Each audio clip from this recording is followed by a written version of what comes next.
Baik, selamat siang menjelang sore. Assalamualaikum warahmatullahi wabarakatuh.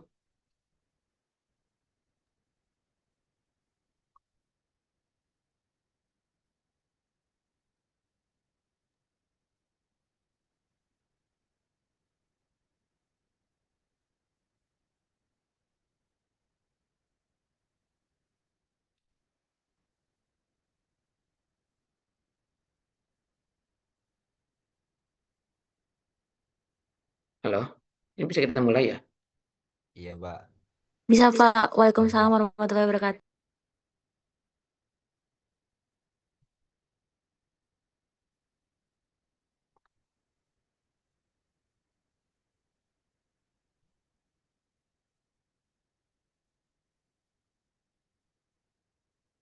Baik, saya lanjutkan kuliah tentang bahan tambahan dalam sediaan tablet. Ya, sebentar saya cari untuk oratnya. Oke. Yang berikutnya bahan pengancur. Ya, untuk apa? Nah, gambaran seperti ini. Oke. Jadi bahan pengancur itu kita butuhkan ya supaya apa? Utamanya tablet itu harus hancur. Ya, prosesnya seperti ini. Tapi sekali lagi, ini terjadi untuk tablet yang immediate release ya, bukan yang modified release. Ya, bukan yang ini. Kenapa? Pada modified release nanti, dia akan ada mekanisme tersendiri. Misalnya, kalau dia tabletnya itu misalnya delay, ya, maka proses seperti ini nggak akan terjadi. Ya. Karena apa?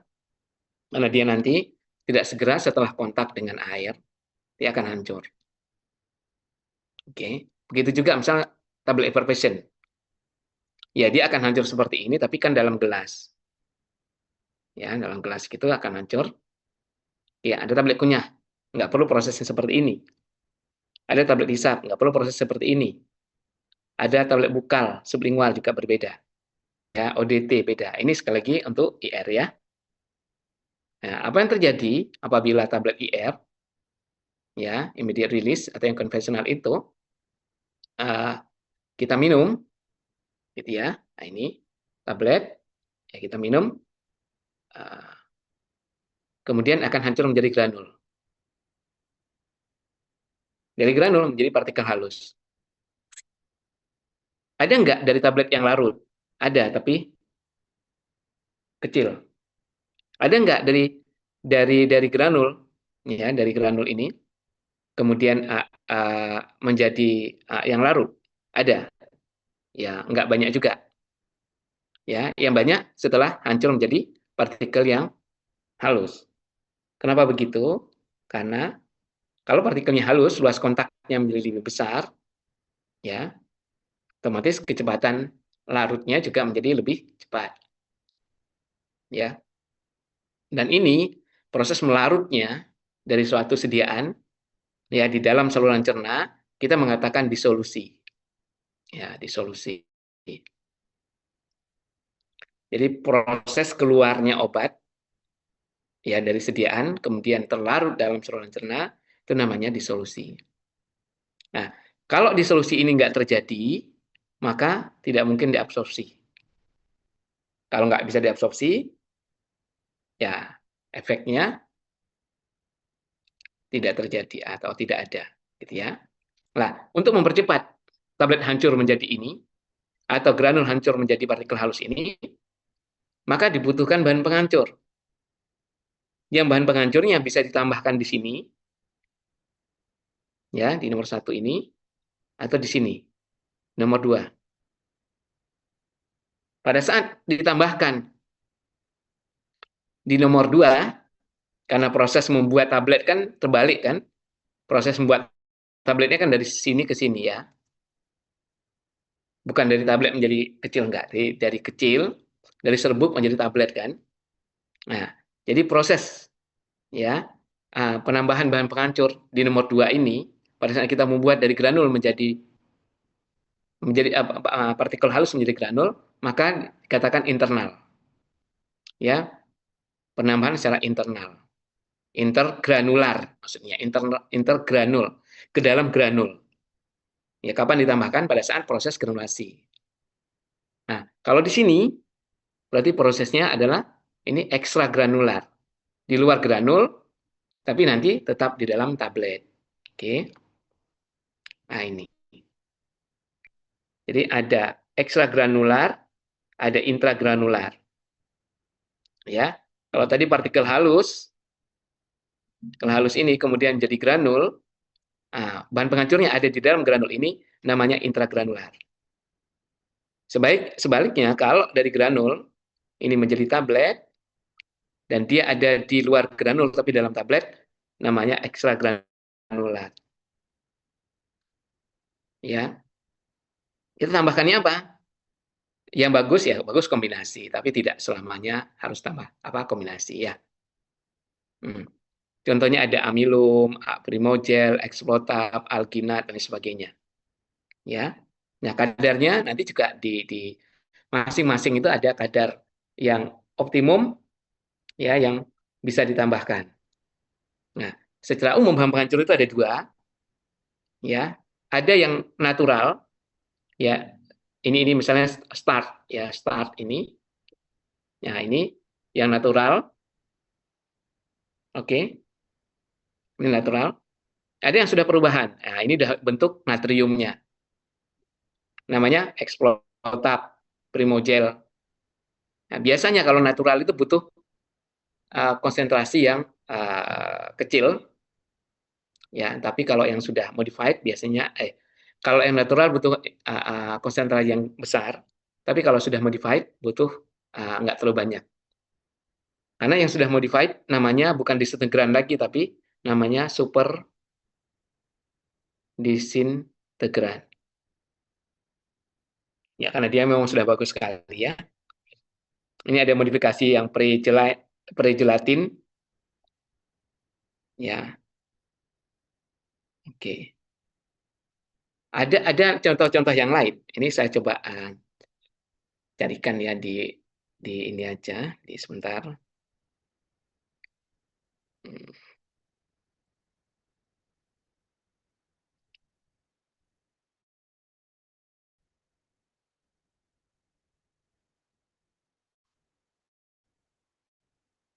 Jelasan presensi yang belum.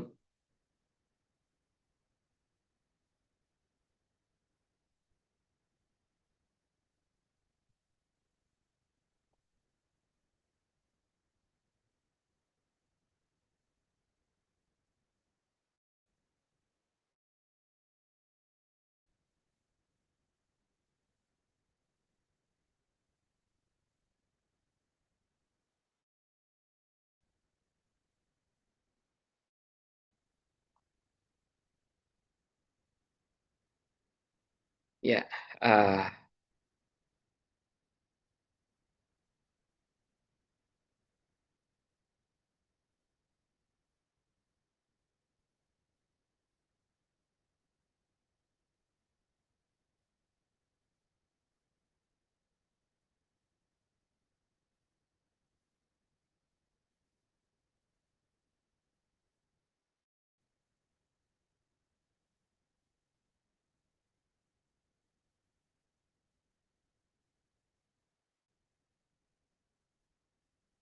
ini kita coba aja ya, cari salah satu ya.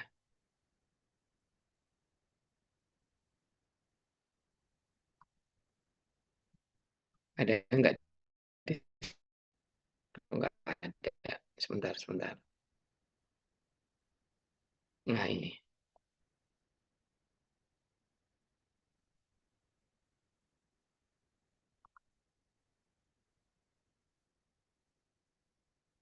Nah, ini ada. Contohnya tadi, sodium start glycolate ya, Pilmogel. Ini termasuk dalam, dia sudah super disintegran ya. Kemudian ada primelus, korplasmelus sodium. Ya. Nah, ini sodium, natrium, natrium itu kan dia sudah garam ya, dia cepat larutnya. Crosspovidone atau kolidon atau nama generiknya polyphenol pyrrolidone. Ini juga bisa. Kemudian Sebenarnya masih banyak lagi yang lain. Ya. Nah, ini beberapa. Kemudian bagaimana mekanisme aksinya? Mekanisme aksinya itu 3 cara yang paling umum. Yang pertama swelling.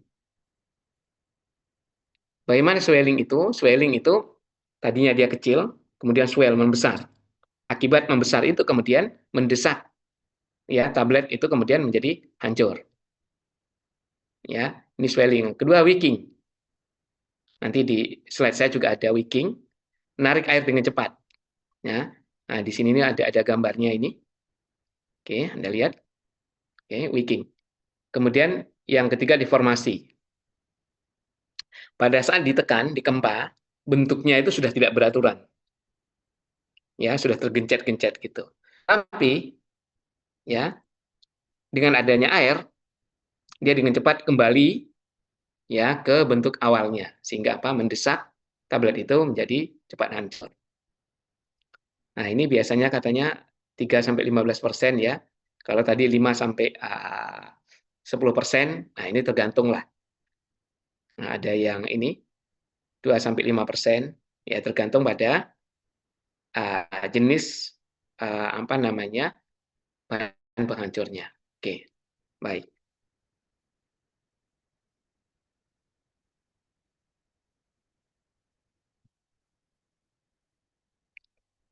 Ini kok nggak bisa. Oke. Sini udah berpindah ya slide-nya ya. Sudah, Pak. Ya, baik. Nah, mekanisme aksinya bagaimana?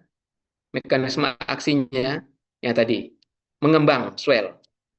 Ya, yang tadinya dia kecil, nah, karena terkena air, kemudian terus dia membesar. Akibat membesar itu kemudian mendesak ya tablet maupun granul sehingga pecah. Yang kedua tadi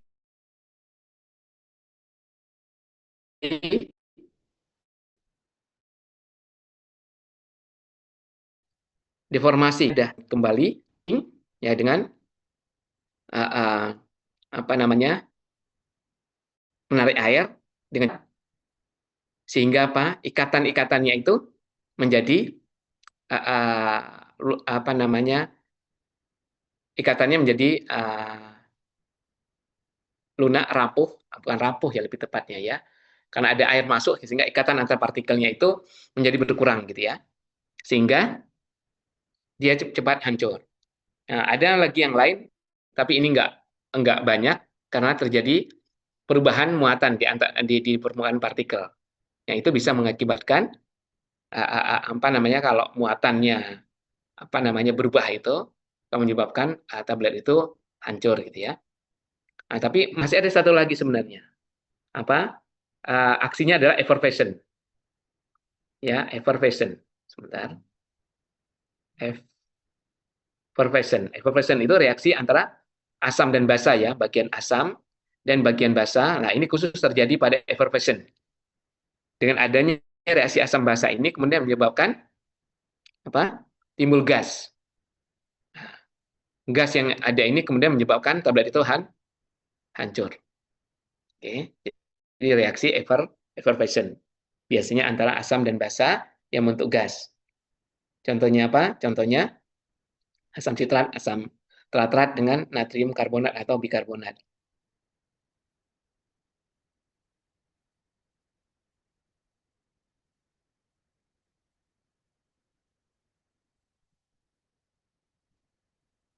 Oke. Terkait dengan bahan penghancur, ada pertanyaan? Silahkan.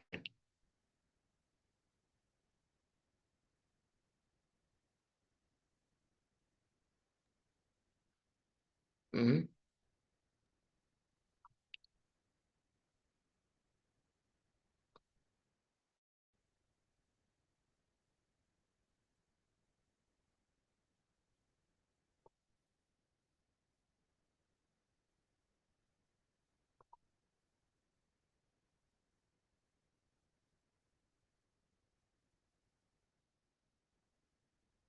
Ini ada jurnal, kita coba lihat.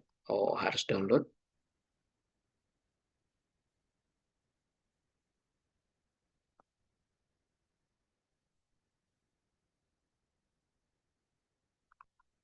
Nah, ini support disintegran ya. Nah, review ya. Ini, nah ini mekanisme aksinya kapiler ya. Ada tadi ya kapiler. Nah, ini kapiler itu dia masuk ya, masuk ke rongga-rongga tablet sehingga tablet itu menjadi hancur. Nah, ini release of gas ya, gas ya. Ini effervescent. Ada enzimatic, tapi ini jarang ya. Ini dalam ODT ya Pak ya? Oh enggak sih, umum. Ya, dalam ODT juga bisa karena enzimatic ya. Ini karena ada apa muatan tadi ya. Kemudian ada deformasi tadi, oke. Ini elektrostatik juga muatan. Nah, dibagi dua ya, ada natural polimer ya, atau ada yang tradisional seperti disintegran. Di sini dibilang start itu, saya nggak tahu cara pengulangannya. Tapi ada nanti super disintegran. Nah, super disintegran itu adalah modifikasi dari disintegran biasa. Ya, start tadi, kemudian menjadi natrium start glycolate, gitu kan, selulosa, jadi primogel, dan apa lagi. Oke, baik. Ada pertanyaan? Silakan.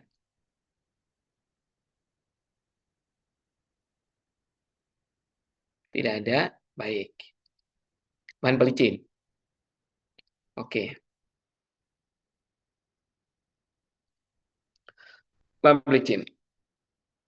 Kemarin masih ingat gambar di sini apa di sini ya? Ini aja. Ya, kemarin saya gambarkan untuk proses mencetakan tablet, pengempaan tablet itu kan ada bagian dice namanya. Ya, ya, ini ada pans bawah, ya, ini ada pans atas. Ya. Upper pans ya. Kemudian di sini ada ini hopper ya. Nah, hopper. Oke. Jadi fungsi bahan pelicin itu ada 3. Ya. Yang pertama lubrikan. Lubrikan itu apa? Ya, lubrikan itu memudahkan tablet yang sudah terkempa di sini, nah di sini ya, untuk dikeluarkan. Ya, sehingga friksinya itu kurang, mudah di ejection. Nah, ini fungsi lubrikan di sini. Lubrikan. Kemudian kalau anti adherent ini mencegah supaya tidak melekat di pans atas maupun pans bawah. Nah, biasanya menyebabkan sticking. Ya. Yang ketiga, Gleiden. Untuk apa? Nah, granul yang ada di sini, nah, yang ada di sini nih, supaya mudah masuk ke dalam dice, bisa mengalir dengan baik. Jadi ada 3 fungsi ya. Fungsi pertama untuk memudahkan melubrikasi supaya tablet yang sudah dikempa itu mudah untuk di ejection, dikeluarkan. Yang kedua anti adherent, mencegah perlekatan di mana di pans atas maupun di pans bawah. Yang ketiga itu Gleiden untuk meningkatkan ya aliran ya granul dari hopper ini untuk masuk ke dalam dice. Jadi ada 3 ya. Ya. Sekarang kita lihat contoh sticking ya. Nanti juga ada sih. Tablet ada sticking. Ini ada nih. Ada enggak? Ini ada nih.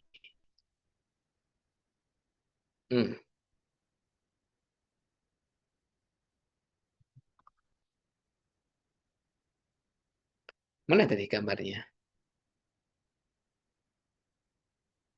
Ini.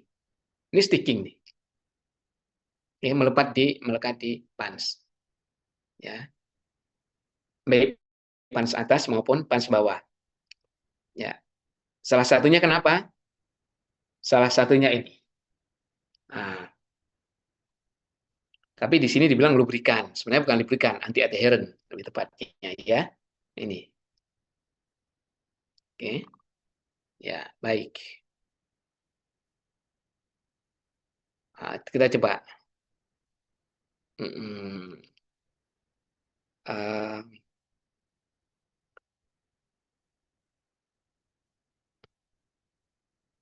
saya kira itu. Kalau yang lain nggak bisa dilihat sih masalahnya.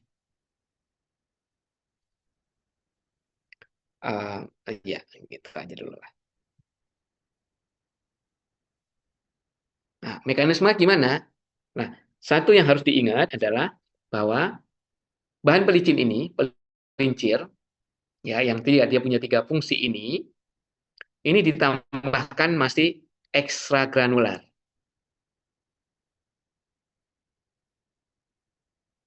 Dia ekstra granular. Tidak pernah ditambahkan intragranul. Kenapa? Nah, kalau ini granul ditambahkan ke dalam pada saat proses pembuatan, maka ketiga fungsi ini tidak berarti. Jadi ditambahkan kapan? Ekstra. Kapan ekstra itu? Berarti di luar. Nah, jadi kalau kayak ada karambol, yang ada meja karambol gitu, di sini ada biji karambolnya supaya laju pada saat sentil gitu, maka dikasih taleg bedak. Gitu di mana? Ya di papan ini supaya nanti bisa meluncur dengan baik ya, dengan mudah. Tidak pernah ditambahkan ke dalam biji karambol kan gitu. Kemudian yang kedua, bahan pelicin umumnya ya, nanti bisa enggak hydrophob. Itu yang bagus. Nah, karena tadi dia ditambahkan di luar ini, oke, maka ada 2 hal yang harus diperhatikan. Apa? Yang pertama, konsentrasinya, yang kedua, waktu pengadukannya. Ya, masalahnya di mana? Karena kalau dia melapisi di luar, ya konsentrasinya banyak, maka dia bisa melapisi dengan rata, bagus sifat alirnya, ya, tetapi karena dia hidrofob, maka akan mempengaruhi disolusi dan waktu hancur. Kenapa? Karena nanti kalau jadi tablet, ya, tablet itu sukar untuk dipenetrasi atau air sukar untuk berpenetrasi ke dalam tablet karena granulnya diselubungi oleh bagian atau bahan ya pelicin yang bersifat hidrofob. Dan bahan pelicin itu karakternya adalah dia halus ya, dia melekat di permukaan granul ini. Yang kedua, waktu pencampuran. Kenapa? Ya, kalau dia waktu pencampurannya agak lama, maka dia semakin rata di permukaan. Bagus untuk mencegah ini, tetapi tidak bagus pada waktu hancur dan disolusi. Karena semakin rata itu semakin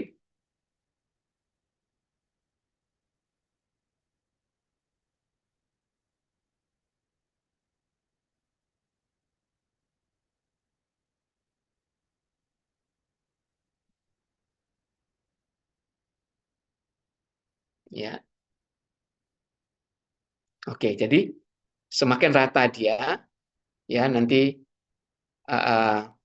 apa namanya akan semakin cepat, semakin susah ya, mungkin rata semakin susah air berpenetrasi ke dalam tablet. Akibatnya waktu hancurnya makin lama, disolusinya makin lama.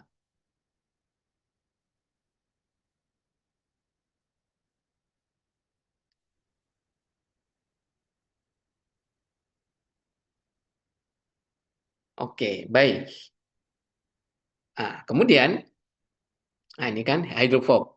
Pengaruh pada sifat-sifat tabletnya tadi, jelas akan menurunkan disintegrasi dan menurunkan disolusi. Waktu hancurnya menurun, disolusi menurun. Nah, ini terjadi pada bahan yang hidrofob. Nah, di sini ada seperti ini. Amilum jagung ini, ya, ini hidrofil. Itu nggak masalah. Ya, tapi juga ada batasannya. Ya, nggak boleh terlalu banyak. Karena apa? Kalau terlalu banyak partikel kecil juga nanti akhirnya nggak ngalir juga. Jadi kalau Anda lihat di sini, yang hydrophobe konsentrasinya relatif cukup kecil. Ya, sementara yang hydrophil bisa lebih besar. Kalau gitu tambah aja 20%, Pak. Nggak bisa, nanti ngalirnya juga nggak bagus itu. Karena terlalu banyak partikel yang kecil ya. Kemudian dari sini juga Anda bisa lihat bahwa satu bahan itu punya ketiga fungsi sebenarnya. Cuma memang tidak ada satu bahan yang ideal punya ketiga-tiganya bagus. Contohnya logam stearat, glidennya jelek, ini ya baik, di sini bagus sekali ya. Talek di sini baik, di sini bagus sekali atau amat baik, sini jelek. Sehingga apa? Dengan dikombin, ya dikombinasi, maka saling menutupi. Makanya kan sering dipakai Mg stearat dengan talek atau aerosil dengan talek gitu atau apa gitu ya. Untuk apa? Ya karena untuk meningkatkan fungsi ketiga hal ini atau ketiga fungsi ini, baik gliden, antiadheran maupun lubrikan. Supaya tiga-tiganya bagus. Sama juga seperti tadi bahan penghancur. Tambah di luar tok bagus, tambah dalam bagus. Tambah di luar dan di dalam ya lebih bagus. Kalau kepingin hancurnya lebih cepat. Nah, ini contoh ya. Ini contoh tadi stearat, malisium, ya, kalsium atau sodium, ada stearic acid, ada stereotek, talek, ya, dan seterusnya. Ini yang lubrikan. Ringnya ya seperempat. Perempat itu kan berarti 0,25 ya persen sampai 2%. Biasanya kalau Mg stearat saya nambahkannya 1% lah maksimum. Ya kalau talek itu bisa sampai 2 atau 3%. Di sini dibilang 5%. Nah, tapi itu udah kebanyakan sih. Ya nanti kita khawatir waktu hancur dan disolusinya akan menurun ya. Karena dia hidrofob. Kalau hidrofil relatif cukup aman. Nah, ini contoh yang soluble. Ya lubrikan. Oke, ini soluble, dia larut. Nah, ini kadarnya juga 1-5%. Oke. Nah, ini relatif agak tinggi sedikit nggak masalah, tapi kalau tinggi sekali juga nggak bagus nanti. Ya, karena dia ada konsentrasi optimumnya. Ini anti-adherent, anti melekat tadi. Ya, supaya tidak melekat di pans atas maupun pans bawah. Ada talek, bisa Constart, ini amilum ya. Ada cup of seal, ya dan sebagainya. Konsentrasinya juga sekian persen. Ini terlihat Constart, ini kan dia lebih besar dibandingkan yang lain. Ya, karena larut. Walaupun sodium lauryl sulfat ini larut juga, tapi dia kecil. Kenapa? Karena itu surfaktan. Kemudian ada gliden. Ya, ada talek, Constart, dan sebagainya. Ini ringnya. Kita lihat taleknya itu cuma 5%, Constart bisa sampai 10%. Kalau saya biasanya talek ini saya maksimumkan 2% lah. Nah, nanti di-combine dengan Mg stearat atau yang lainnya. Nah, ini cup osil, Anda lihat cup osil, ini cuma 0,1 sampai 0,5. Kenapa? Ini sebenarnya juga nyerap air, tapi dia sangat-sangat ringan. Ringan sekali. Jadi kalau jumlahnya besar, itu malah sifat alirnya menjadi jelek. Nah, sebenarnya bagaimana sih cara atau mekanisme aksi dari gliden ini? Gliden itu secara umum ya, yang fungsinya tadi ada 3, sebenarnya gliden sendiri, antiadheran, dan lubrikan. Oke. Nah, yang pertama sekali apa? Sebenarnya dia akan melekat di atas ini. Nah, dia berada di permukaan dari partikel ini. Maka, karena dia berada di permukaan partikel ini, sebenarnya yang paling dominan itu adalah nomor 5.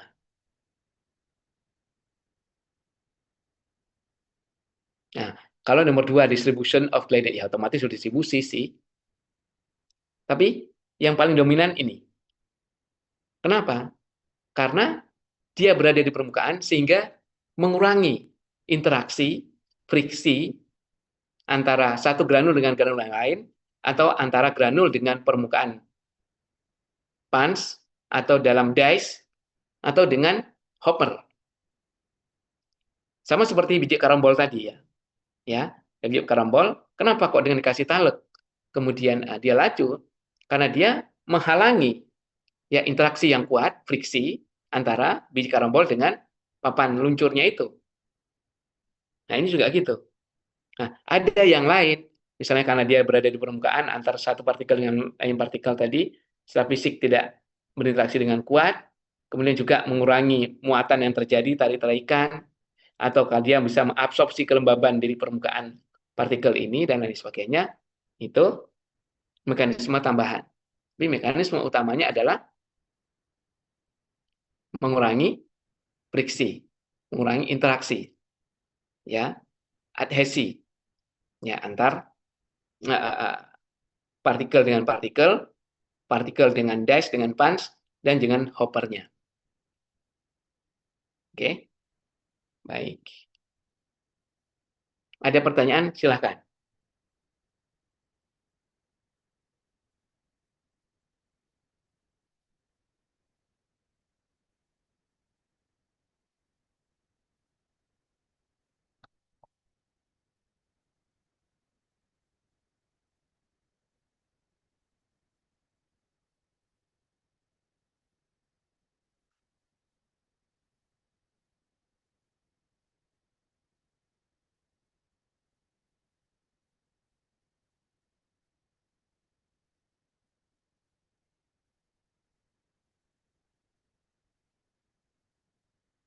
Ini ya. Jadi ada lubrikan, ya, Glyden dan antiteren. Lubrikan, ya, mengurangi friksi katanya, ya. Friksi di mana? Lubrikan sebenarnya melubrikasi sebenarnya di dalam, itu tadi ya. Kalau Glyden untuk yang di hoppernya, antiteren pelekatan, ya, pelekatan di pans. Nah, dia di sini dia katakan semuanya mereduce ya. Ya, prinsipnya karena dia di permukaan tablet ya, sehingga ya otomatis akan mengurangi friksi. Ini ada, coba kita lihat. Nah, ini contoh ya, Glyden on tableting behavior. Nah, ini tergantung pada jenis Glydennya apa, maka pengaruhnya bisa macam-macam. Tapi di sini dia tidak memberikan yang hydrophobe sih. Kalau ada hydrophobe jelas bisa kelihatan itu.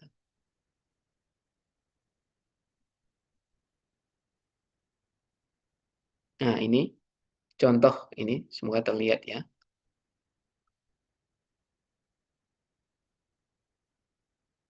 Nah, ini. Nah, dia kan partikel itu kan ada gaya kohesi atau daya adhesi dengan bagian alat. Ya, gaya kohesi itu kan gaya pelekatan sama partikel, ya, dengan adanya Glyden partikel yang terdistribusi di permukaan partikel ini yang sebelah kanan ya, maka interaksinya ya menjadi kurang sehingga alirannya menjadi lebih baik ya.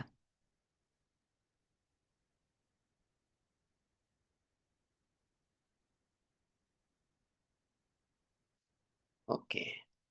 Ini contohnya kalau natural, kalsium stearat, selulosa powder, magnesium stearat, karbonat, ya, ada magnesium oxide, starch, talc, sintetik, itu ada mekanisme aksinya. Nah, ini dia.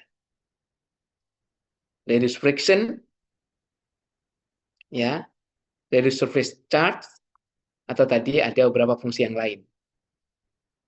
Apa mekanisme yang lain tadi yang saya jelaskan. Oke, baik.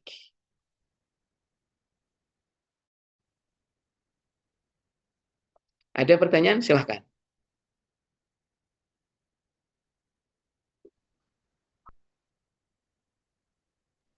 Belum ada, Pak. Oke, baik. Kemudian bahan yang lain, dan ini sebenarnya kalau di tablet biasa agak jarang ya, yang pemberi rasa dan pemanis. Kalau pewarna, oke.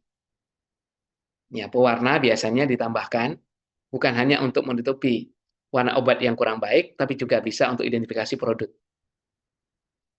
Ya, atau membuat produk lebih menarik. Identifikasi produk maksudnya apa? Kan dalam satu fasilitas produksi, misalnya kita memproduksi fasilitas itu sama-sama non beta laktam yang produksi antalgin, ya kemudian produksi paracetamol, yang memproduksi yang lain yang masih satu golongan, bukan golongan terapinya, tapi sama-sama non beta laktam dengan bobot yang kurang lebih seperti itu, ya maka kan jarang didedikasikan satu line produksi itu untuk satu produk. Maka kalau seperti itu, ya untuk memberikan apa namanya kemudahan dalam identifikasi, maka diberi warna. Misalnya kalau obat mah, ya warnanya hijau, rasanya mint, itu obat mah. Kalau paracetamol bisa kuning biasanya walaupun tidak berasa, dan lain sebagainya. Itu akan dengan mudah kita mengidentifikasi awal ya, awal. Itu memudahkan kita. Tapi apakah harus? Tidak. Tapi nanti kalau dia terkait dengan warna obat yang kurang baik, ya, kalau misalnya warnanya itu kurang rata, maka disarankan untuk memberikan pewarna. Supaya apa? Nanti warnanya menjadi rata, sehingga tidak terkesan bahwa itu sediaan sudah rusak, atau kok enggak homogen, dan sebagainya. Padahal homogen, tapi karena warnanya yang terlihat belang-belang begitu, itu tidak memberikan keyakinan pada si konsumen. Ya, kalau faktor lebih menarik, oke. Ya, pewarna itu ada dua. Ya, pewarna itu ada dua. Pewarna yang larut, ya, dan tidak larut. Coba kita cari ya. Ada nggak di sini? Kata kuncinya apa kira-kira? Ya,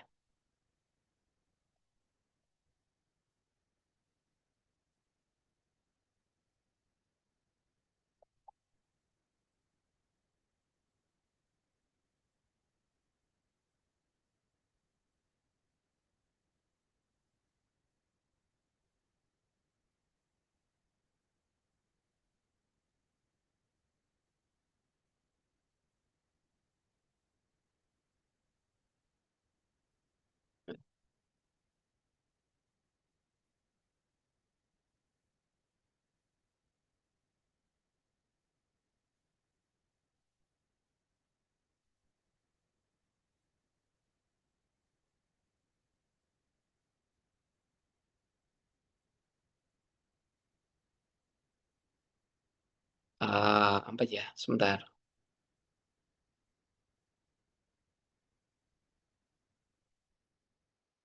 Ini aja.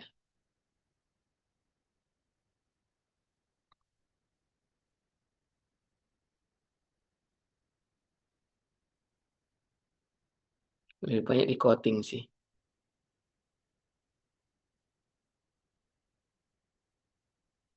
Coba ini ya.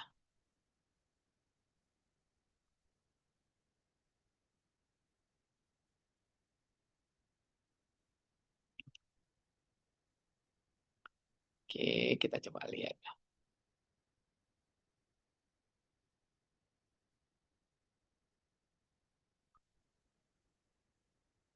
Oh, ini chapter artikel buku ini. Sebentar.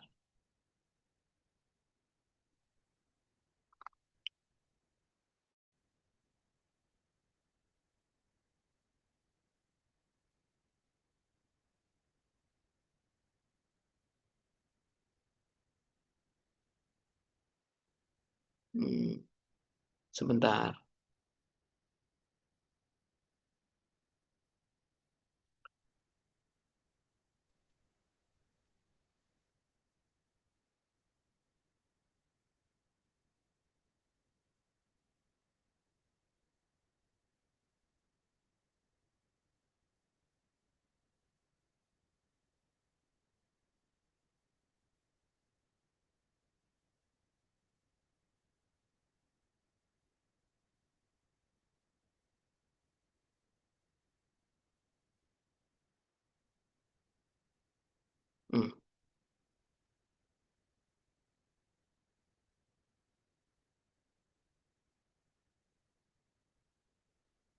Oke, dapat ini. Ya, ini ada dua ya. Ini ada dua. Ini, oke. Lex and dice, ya. Apa itu? Ini, ya. Jadi dia precipitating a water soluble dye, ya, with an insoluble material. Ya, sementara ya ini kan, ini soluble colorants yang dice-nya ini. Nah, apa implikasinya? Ya, ini ya. Apa implikasinya? Sorry. Ini. Oke, baik. Nah, ini larut dan tidak larut. Problemnya apa? Ya, nanti bisa dibaca ya artikel tadi ya. Jadi, kalau yang tidak larut dia akan terdispersi ya. Terdispersi halus. Halus kemudian terdeposit. Terdeposit ya di permukaan ya yang kita warnain. Kalau yang larut, dia melarut kemudian berbaur. Nah, larut di mana? Biasanya pasti pembawanya air ya. Jarang menggunakan etanol dalam air. Misalnya, saya punya granul. Ya, yang saya warnain, kemudian saya keringkan di tray dryer, ya, saya gambarkan lebih utuh. Ini granulnya, ada warna di sini, dia larut dalam sini, ya kan. Kemudian saya keringkan. Pada saat saya keringkan, ada yang namanya proses perpindahan panas, ya, panas dari luar, oke, dari luar masuk ke dalam granul, kemudian akan terjadi proses perpindahan massa, yaitu air, ya, dari dalam ke permukaan, dan dari permukaan dia pindah ke luar ya, ke udara, ke bebas.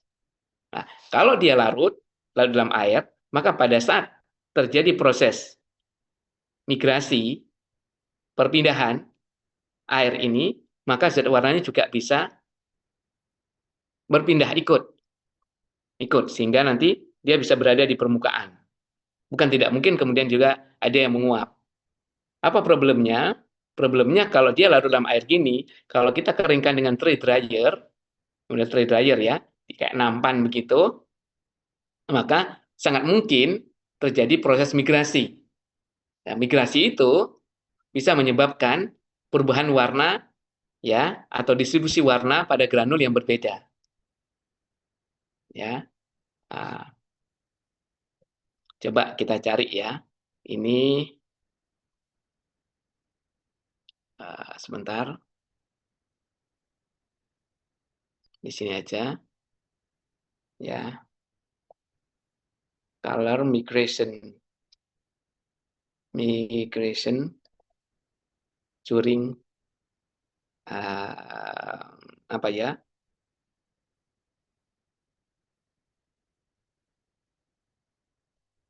Ya. Nah, ini ada gambar ya. Saya coba klik.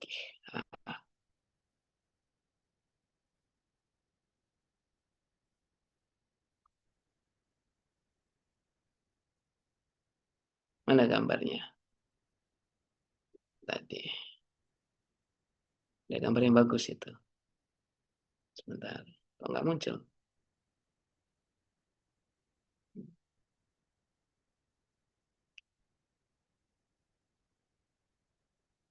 Ah, India. Oke.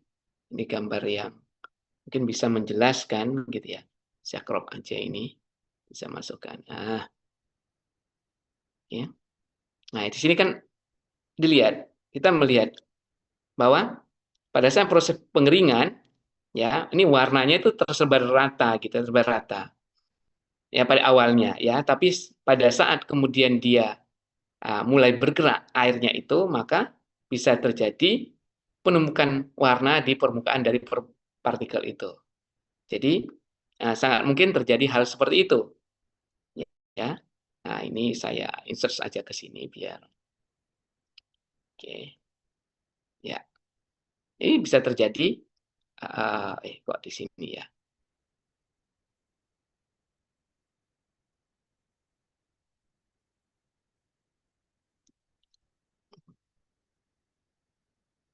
Oke. Ya, jadi sangat mungkin terjadi migrasi warna ya dari ini tadi dari dalam kemudian dia menuju ke permukaan. Nah, ini kan terlihat lebih. Nah, ini. Ya, itu dia. Kalau dia yang larut ya, yang mohon maaf. Kalau dia larut. Oke. Nah, kalau tidak larut bagaimana? Kalau tidak larut itu tidak ada masalah. Lantas berarti nggak boleh dong pakai yang larut, enggak juga, karena nanti bisa kita mengeringkannya. Ya, misalnya tidak menggunakan yang tree dryer tadi, tapi menggunakan yang fluid bed dryer. Atau kalau yang seperti ini agak tipis, sehingga prosesnya nanti agak lebih cepat. Atau nanti juga bisa bahan pengikatnya kita tambahkan, supaya proses pergerakan zat warnanya itu menjadi kurang. Ya, tapi konsekuensinya kalau bahan pengikat yang kita tambahkan, maka granul menjadi lebih keras. Oke, baik. Kemudian bahan pemberi rasa dan pemanis, nah ini umumnya untuk tablet-tablet spesial, bukan tidak jarang yang untuk IR. Karena kalau yang IR pasti dia modelnya telan utuh gitu ya. Nah, rasa-rasa agak pahit sedikit nggak ada masalah, kecuali kalau pahit amat sangat gitu ya. Tapi kalau pemanis ini juga sebenarnya tidak cukup kuat untuk menutupi rasa yang tidak enak dari obat. Oke. Nah, ini kan umumnya untuk kunyah, untuk effervescent ya, atau untuk tablet-tablet yang dimaksudkan ya hancur, larut di rongga mulut, atau dia harus di-prepare dulu dengan larutan dengan air, kemudian baru diminum. Bisa ditambahkan banyak macam ya, manitol, sukrosa, sakarin, kemudian ada apa lagi itu? Ada stevia, ya dan sebagainya. Banyak lagi yang lain. Ya, Pak, sakarin boleh enggak? Boleh, boleh. Ya, yang jelas pertimbangan kita adalah penambahannya itu masih dalam rentang yang masih diperbolehkan. Ya, tidak boleh melebihi persyaratan itu. Nah, untuk ini sendiri, untuk eksipien, itu kan banyak sekali jenisnya. Ya, saya akan keluar dari sini, mencoba memperlihatkan satu slide ya. Dan sebentar saya cari dulu slide-nya.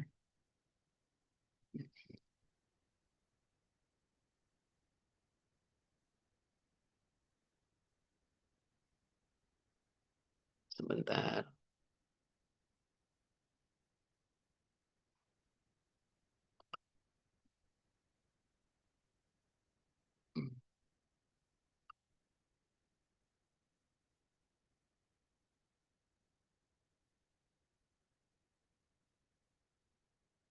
Oh, kok nggak bisa? Sebentar.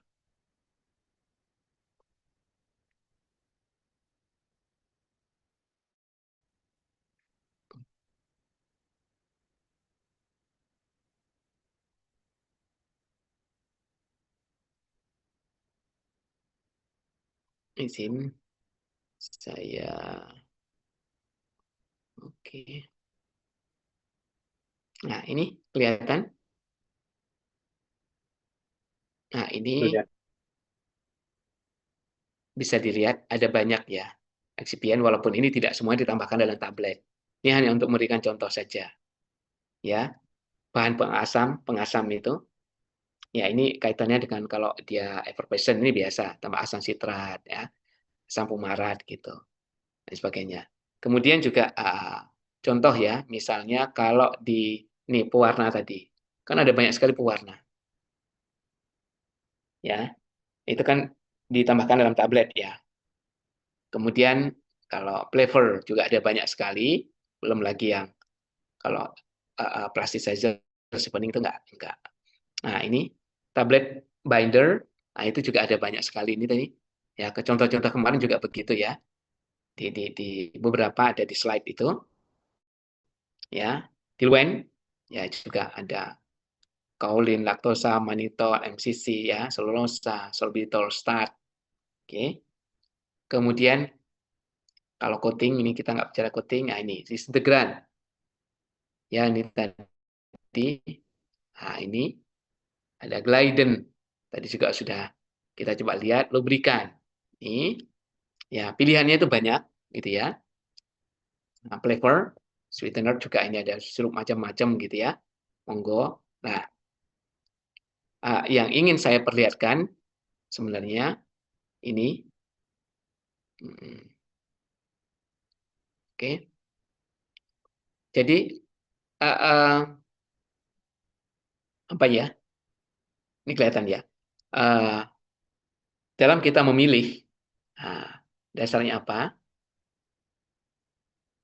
Experience choice ini.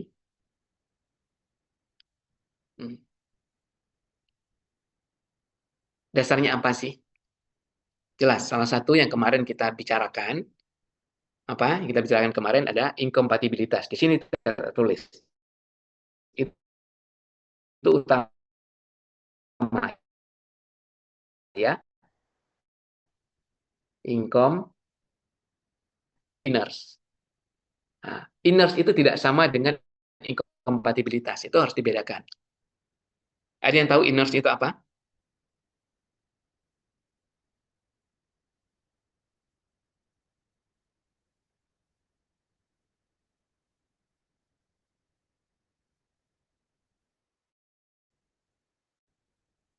Ada yang tahu inners itu apa? Kalau income kemarin kan sudah saya itu jelaskan ya. Inkompatibilitas adalah interaksi yang undesired, yang tidak diinginkan. Oke. Tapi kalau inners itu apa? Tidak Ada reaktif. yang tahu inners itu apa? Ya? Tidak reaktif. Tidak? Reaktif. Oh no. Air itu inners. Air itu inners, tapi dia reaktif, bisa menyebabkan hidrolisis. Yep. Air itu inners. Dan juga ada banyak bahan yang lain yang juga inners. Ya. Jadi kurang tepat. Ada lagi yang tahu? Apa itu inners?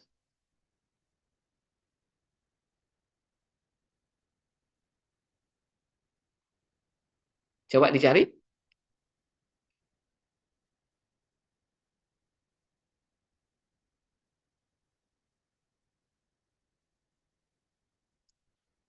Apa itu inners?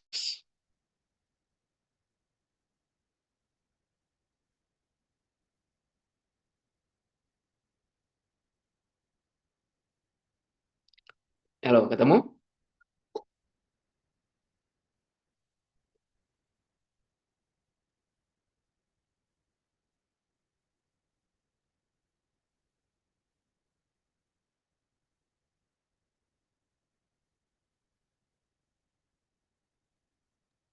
Boleh tolong bantu dieja tidak, Pak? Ya, inners. Oh, tulisannya. Iya, Pak, Biasa. tulisannya. Belum pernah dengar inners. Kalau saya sendiri sih belum pernah, Pak.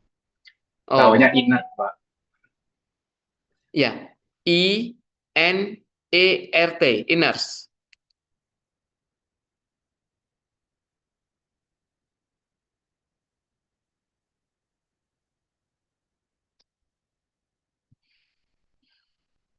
Itu sudah diadop di Indonesia kan kok. Bahasanya bahasa Inggris sih. Kayak incompatibility itu kan. Ya, inkompatibilitas itu sudah enaknya bahasa.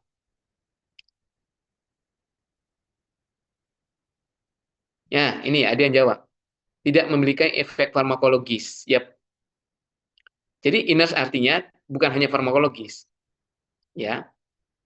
Jadi dia dalam apa konsentrasi yang kita gunakan atau secara umum ya, dia tidak punya efek farmakologis atau fisiologis atau tidak merubah fungsi fisiologis dari tubuh kita gitu. Itu artinya inners. Oke. Jadi experience itu inners. Walaupun inners tapi belum tentu tidak incompatible ya. Nah, kemudian dia juga nggak boleh incompatible. Caranya kemarin incompatible seperti apa? Incompatible itu kita lihat dari tidak memberikan hasil atau interaksi yang merugikan. Oke. Nah, kemudian pertimbangan yang lain jelas. Sifat fisika kimia dari obat. Nah, ini perhatian utama kita, karena kita ingin membuat obat dengan zat aktif itu. Sementara eksipien itu adalah tambahan, yang nanti harus menyesuaikan dengan zat aktifnya, bukan sebaliknya. Oh, karena obatnya sifatnya begini, kita butuh eksipien yang begini. Oke. Yang berikutnya adalah metode produksinya.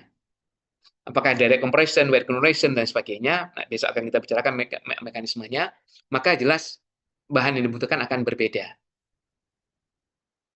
Kemudian ada rute pemberian. Ya, tablet kan kemarin ada banyak macamnya ya. Apakah dia di rongga mulut atau ditelan utuh atau harus dilarutkan dulu. Nah, itu kan beda-beda expiennya. Ya, kemudian ini dosisnya rendah atau tinggi. Nah, paling enggak kita bisa melihat dari bahan pengisi. Dosis rendah bagaimana, dosis tinggi bagaimana. Nah, kemarin sudah saya jelaskan. Dan yang terakhir adalah karakteristik pelepasan yang diinginkan.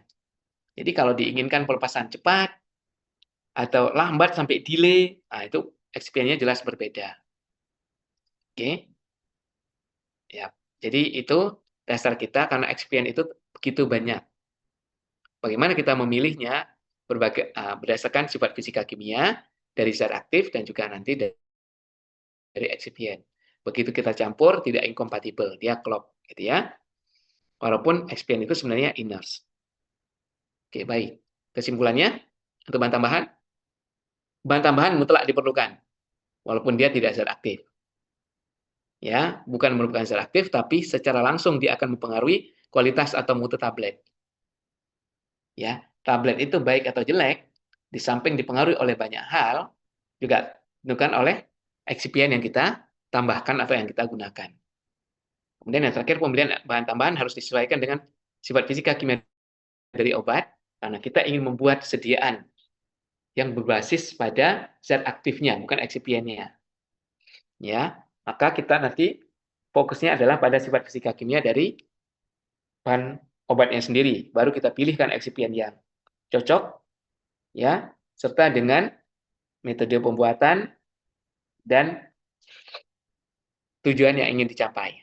Ya, tadi mau tablet yang seperti apa, gitu kan? Waktu hancurnya yang bagaimana, warnanya seperti apa dan sebagainya. Oke, kalau kita kemarin bicara QBD berarti tergantung pada QTPP-nya. Oke, jadi itu. Ada pertanyaan silahkan.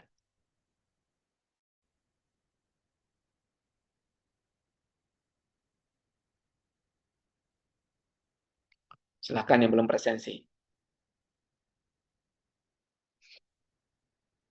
Silahkan, ada pertanyaan?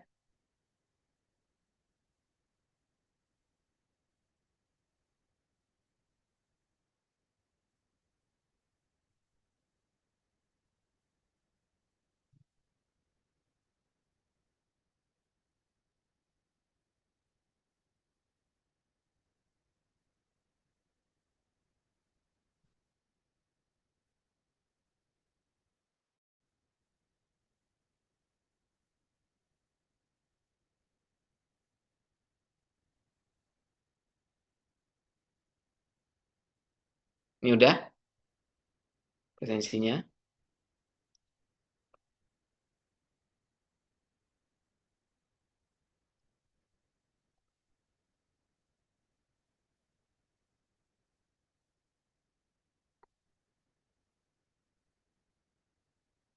Oke, ini nanti akan kita bicarakan besok ya, sebagian ini sudah. Besok akan saya bicarakan khusus satu di pertemuan keempat berarti ya. Keempat, ini tentang tablet. Nanti kelima, tentang evaluasi mutunya. Terus keenam dan ketujuh nanti, apa namanya, tablet salut. Oke. Saya kira itu. Ada pertanyaan silahkan. Ini kontrol kualitas nanti satu pertemuan sendiri. Itu di pembuatan tablet dari awal, masuk peralatannya nanti. satu pertemuan sendiri. Oke, ada pertanyaan? Silahkan.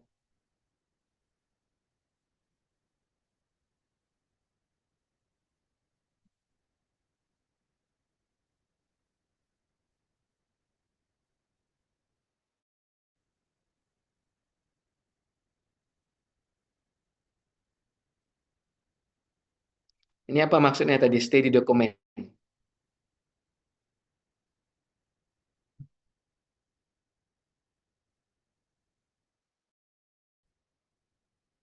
Mbak open, silakan presensi.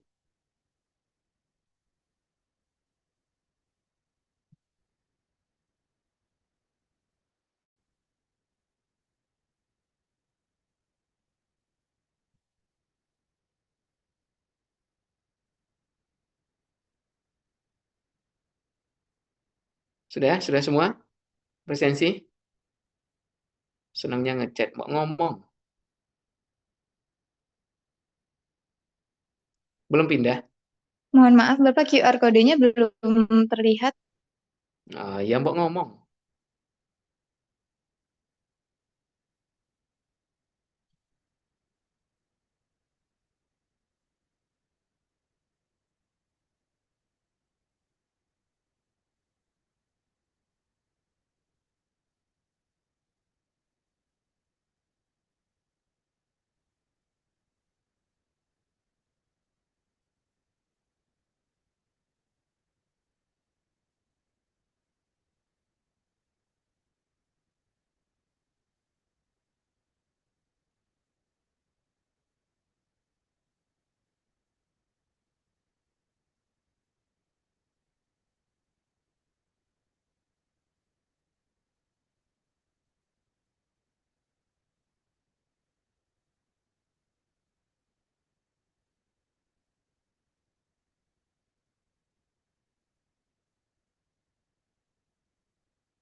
Oke, baik. Sudah semuanya?